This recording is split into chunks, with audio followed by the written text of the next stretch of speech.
নমস্কার, welcome to our channel only passion. আজকে আমি ছাদে এসেছি একটু আলু শাক তুলব। কাল তো রবিবার, তা রবিবারে একটু নিশ্চিন্তে বেশ জমিয়ে আলু শাক খাবো। এই যে আলু গাছগুলো দেখা যাচ্ছে না, আসলে আমরা কোনো শাকই বাজার থেকে কিনে খেতে চাই না। বাজারের শাকে অনেক রকমের কেমিক্যাল থাকে, পেস্টিসাইড থাকে। গাছগুলো খুব বেশি হলে দিন 15 আগে লাগানো হয়েছে, কিন্তু দেখুন কি সুন্দর হেলদি আর তরতাজা, ভীষণ সুন্দর গাছগুলো হয়েছে। কিন্তু আর আমরা যেহেতু কোনো রকম রাসায়নিক সার ওষুধপত্র ব্যবহার করি না, এই শাকের টেস্টই আলাদা হয়। সেই জন্য কোনো শাকই আমাদের কিনে খেতে ইচ্ছে করে না। তো আজ ভাবলাম অনেকটা গাছগুলোর গ্রোথ হয়ে গেছে, কিছুটা শাক তুলেই ফেলি। আচ্ছা, এই যে গাছগুলো আমরা পুরোটা তুলে ফেলবো না, কারণ এখান থেকে তো আবার আমরা শাক পাবো, তাই কিছুটা রেখে আমরা কেটে নিচ্ছি। এই গাছগুলোর আবার গ্রোথ হবে আর আরও অনেকখানি শাক আমরা পাবো। প্রত্যেক বাড়ি জানেন এইরকম আমরা আমাদের ছাদ বাগানেরই আলু শাক খাই, কারণ আমাদের এদিকে আলু তো প্রচুর চাষ হয়। আমরা জানি আলুতে কি পরিমাণ রাসায়নিক সার বলুন বা পেস্টিসাইড, ইনসেকটিসাইডস কী পরিমাণ দেওয়া হয়, আমরা জানি সেটা। সেই জন্য বাজারের কেনা শাক একেবারেই ভালো লাগে না, আর তার স্বাদও কিন্তু বেশি হয় না, জানেন তো।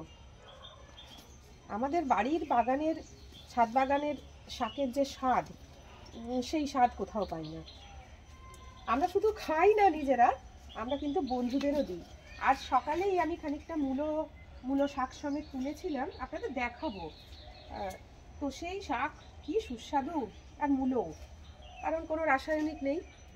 এই যে দেখা যাচ্ছে, আরও কিছুটা তুলবো আমি। তার সাইড থেকে যেগুলো রয়েছে এক্সট্রা, ওগুলোও তুলে নিচ্ছি। এক একটা দিক পরিষ্কার হোক, আবার একদিন খাওয়া যাবে।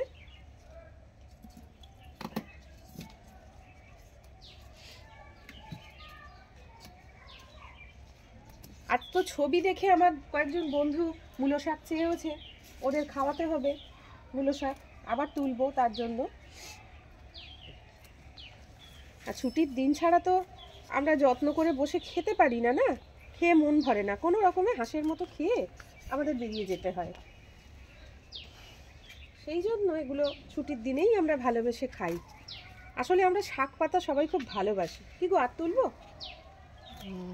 ওই শেষেরটা তোলো, এটা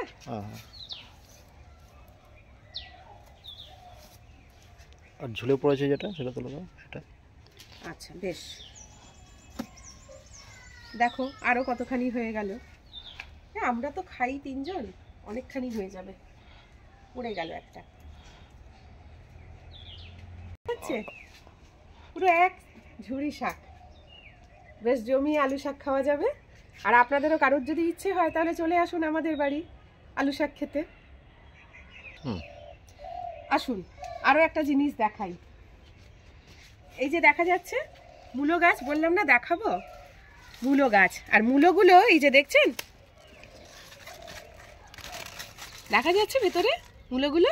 হ্যাঁ এই তো, আর ভীষণ সুস্বাদু, জানেন তো, ভীষণ সুস্বাদু। ঝাঁজ নেই, বেশ একটা মিষ্টি মিষ্টি ভাব রয়েছে। এখানেও কিন্তু আমাদের অনেকটা আলু শাক রয়েছে। হ্যাঁ, এই আলু শাকগুলো কদিন পর তুলবো, আবার নেক্সট উইক করে বা উইকের মাঝে। কি গো, দেখো ওই মূলোটার সাইজ দেখো, তুমি এদিকে এসো, দেখো মূলোটার সাইজ। এই যে এই মূলোটা, আরে বাস,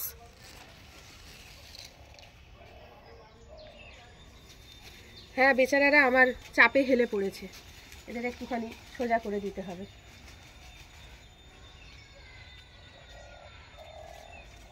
কাজে এই যদি কারোর মূলো শাক খেতে ইচ্ছে করে, চলে আসতে পারেন কিন্তু আমাদের বাড়িতে।